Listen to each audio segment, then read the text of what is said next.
संसद आर्टिकल 79 से आर्टिकल 122 के मत। यूएसए में कांग्रेस बोला जाता है संसद को, यूके में संसद संसद बोला जाता है, जापान में डायट और भारत में संसद। संसद आर्टिकल 79 संसद का के गठन 3 अंग है: राष्ट्रपति, राज्यसभा, लोकसभा। राष्ट्रपति अंग नहीं है, सदस्य अंग है। सॉरी, राष्ट्रपति संसद का अंग है लेकिन सदस्य नहीं होता। राज्यसभा राज्यों का प्रतिनिधित्व करने वाला सदन होता है जिसे उच्च सदन या व्यापक सदन कहा जाता है। लोकसभा लोगों का प्रतिनिधित्व करने वाला सदन होता है जिसे निम्न सदन या लोकप्रिय सदन कहा जाता है। यूएसए कांग्रेस सीनेट मतलब उच्च सदन, हाउस ऑफ रिप्रेजेंटेटिव निम्न सदन। यूके में हाउस ऑफ लॉर्ड्स उच्च सदन, हाउस ऑफ कॉमन्स निम्न सदन। राज्यसभा का औचित्य क्यों यानी गठन क्यों?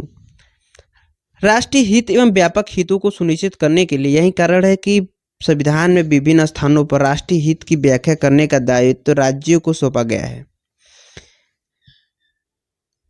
भारत में संघीय प्रणाली अपनाई गई, इसलिए केंद्र के स्तर पर राज्यों का प्रतिनिधित्व सुनिश्चित होना चाहिए। राज्यसभा राज्यों का प्रतिनिधित्व करने वाला सभा है। यदि एक सदन होता तो कोई भी कानून जल्दबाजी में पारित हो जाता। राज्यसभा के होने पर लोकसभा के अतिशीघ्रता पर अंकुश लग जाता है।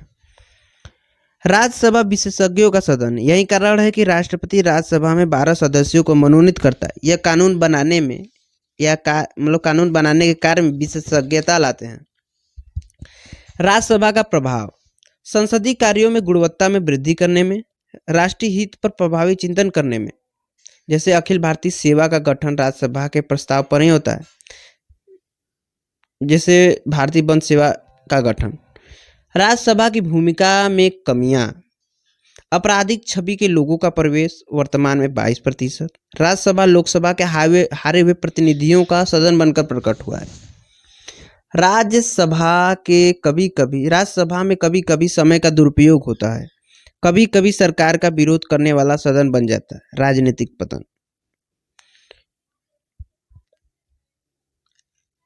उपाय हो सकता है कि आपराधिक छवि के लोगों के प्रवेश को वर्जित किया जाए और मनोनीत सदस्यों की संख्या में वृद्धि की जाए एवं कार्य क्षेत्र के चयन का भी विस्तार किया जाए। निष्कर्ष: राज्यसभा राष्ट्रीय हित पर चिंतन करने वाला सभा है। 21वीं शताब्दी चुनौतियों की शताब्दी, इसलिए राज्यसभा की चुनौतियों को समाधान करने के लिए एक चिंतक सभा के रूप में स्वयं को विकसित करना होगा। अब हम देखेंगे विशेषता राज्यसभा लोकसभा की। अधिकतम सीटें राज्यसभा में 250 होते हैं और लोकसभा में 550। वर्तमान सीटें हैं 245 राज्यसभा में, इसे आर्टिकल 80 में वर्णित किया गया है। 233 निर्वाचित और 12 मनोनीत राष्ट्रपति द्वारा विज्ञान, साहित्य, कला और समाज सेवा के क्षेत्रों से। और वर्तमान सीटें लोकसभा में 543 आर्टिकल 81 के अंतर्गत सभी निर्वाचित होती हैं। सीटों का बंटवारा संविधान की 4th अनुसूची में लिखा गया है राज्यसभा के लिए। लोकसभा में संविधान में वर्णन नहीं है लेकिन जन प्रतिनिधित्व अधिनियम 1950 में वर्णित है। निर्वाचन राज्यसभा में अप्रत्यक्ष मतलब जनता नहीं चुनती है, राज्यों के विधानसभा के निर्वाचित सदस्यों के द्वारा चुनाव होता है। अनुपातिक प्रतिनिधित्व प्रणाली बैलेट पेपर के आधार पर। और लोकसभा के सदस्यों का चुनाव प्रत्यक्ष सीधे जनता द्वारा चुना जाता है, ईवीएम से होता है। योग्यता भारत का नागरिक हो मतलब राज्यसभा के लिए। न्यूनतम आयु 30 वर्ष हो। नोट: 2003 से पहले राज्यसभा का सदस्य चुने जाने के लिए उसी राज्य का निवासी होना आवश्यक था, किंतु 2003 से समाप्त हो गया है। और लोकसभा के लिए कि भारत का नागरिक हो और न्यूनतम आयु 25 वर्ष हो लोकसभा सदस्य बनने के लिए। मतलब सदस्यों की योग्यता में आगे है कि संसद कानून बनाकर अन्य योग्यता तय कर सकती है राज्यसभा के लिए, और लोकसभा के लिए भी सेम यही कि संसद कानून बनाकर अन्य योग्यता तय कर सकती है। कार्यकाल: राज्यसभा अस्थायी सदन है, मतलब सदन का कार्यकाल नहीं होता है, भंग नहीं होता, सदस्यों का कार्यकाल होता है, वो भी 6 वर्ष। शर्त है कि हर दूसरे साल 1/3 सदस्य सेवानिवृत्त हो जाते हैं। पहली बार लॉटरी सिस्टम से हटाया गया था। और लोकसभा अस्थायी नहीं है, मतलब 5 वर्ष कार्यकाल प्रथम अधिवेशन की तिथि से, अस्थायी नहीं है। यस। समय से पूर्व भंग किया जा सकता है। आपातकाल के में कार्यकाल में वृद्धि भी की जा सकती है। कार्यकारी यानी पीठासीन अधिकारियों का कार्य जो राज्यसभा लोकसभा में मतलब जो पीठासीन अधिकारी होते हैं उनका कार्य होता है कि सदन की कार्यवाही चलाना, संसद में अनुशासन बनाए रखना, संसद का नियमानुसार कार्य संचालन करना, निर्णय मत प्रदान करना मतलब कास्टिंग वोट देना, मतलब सामान्य रूप में मतदान नहीं करता है लेकिन दोनों पक्ष बराबर होने पर मत देता है। सदन के निर्णय आदि के संदर्भ में निर्णय लेना, मतलब राज्यसभा के सभापति और उपसभापति का वर्णन आर्टिकल 89 में है और आर्टिकल 93 में अध्यक्ष मतलब लोकसभा के अध्यक्ष या स्पीकर या उपाध्यक्ष या डिप्टी स्पीकर का है। परंपरा है लोकसभा के संदर्भ में कि पुरानी लोकसभा यानी भंग लोकसभा स्पीकर लोकसभा भंग होने पर त्यागपत्र नहीं देता है, नई लोकसभा के गठन तक पद पर बना रहता है। नियुक्ति पीठासीन अधिकारियों का, राज्यसभा अपने सभापतियों में से किसी एक को उपसभापति चुनती है और सभापति तो उपराष्ट्रपति होता ही है। और लोकसभा में परंपरा है कि प्रोटेम स्पीकर एक प्रोटेम स्पीकर नियुक्त होगा।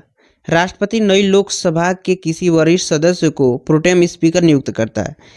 यह अस्थायी समय का स्पीकर मतलब के रूप में कार्य करता है। निर्वाचित सदस्यों को शपथ दिलाना, नए स्पीकर का चुनाव करना। लोकसभा अपने सदस्यों में से किसी एक को स्पीकर एवं अन्य एक को डिप्टी स्पीकर चुनती है। पद मुक्ति उपसभापति की, जब राज्यसभा का सदस्य न रह जाए, त्यागपत्र सभापति को हटाया जाना न्यूनतम 14 दिन के पूर्ण नोटिस पर, कोई आधार नहीं है।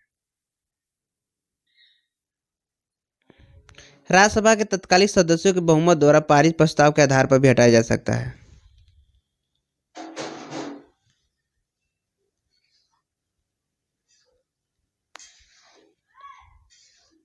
स्पीकर को प्रोटेम स्पीकर और डिप्टी स्पीकर को स्पीकर चुनता है।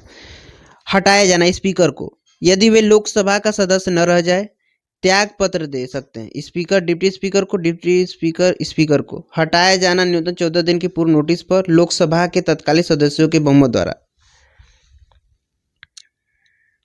यदि पीठासीन अधिकारी अनुपस्थित हो तो सभापति 10 सदस्यों का पैनल तैयार करता है।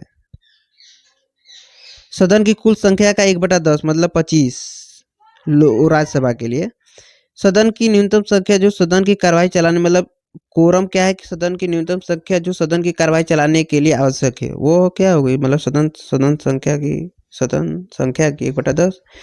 स्पीकर 10 सदस्यों का पैनल तैयार करता है। लोकसभा का 1/10 मतलब 54 मतलब कोरम है लोकसभा का 54 सदस्यों का होना चाहिए। UK speaker once speaker always speaker, परंपरा एक स्पीकर सदैव स्पीकर। स्पीकर द्वारा दल की सदस्यता त्यागना निष्पक्ष भूमिका के लिए भारत में यह परंपरा नहीं है। राजनीतिक गिरावट के कारण लागू करना कठिन है। संसद सदस्यों का स्थान रिक्त होना,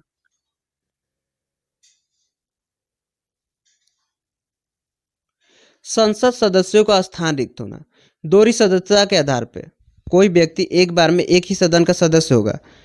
दूसरा है त्यागपत्र द्वारा लोकसभा में स्पीकर को, राज्यसभा में सभापति को, या लगातार सदन की कार्यवाही से 60 दिनों तक बिना सूचना दिए अनुपस्थित रहने पर 60 दिन की गणना में उस समय को शामिल नहीं करेंगे जब सत्र न चल रहा हो और सदन लगातार कार्य न कर रहा हो।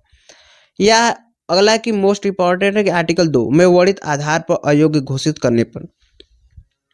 आर्टिकल 102 अयोग्यता के आधार है, जब वह लाभ का पद धारण करे, जब वह मानसिक रूप से विकृत हो, जब वह दिवालिया घोषित हो इंसॉल्वेंट, जब वह भारत का नागरिक न रह जाए या किसी दूसरे देश की प्रतिनिष्ठा प्रकट करे, संसद द्वारा बनाए गए कानून के अंतर्गत अयोग्य हो जाए, दल बदल के प्रावधान के अधीन अयोग्यता हो जाए।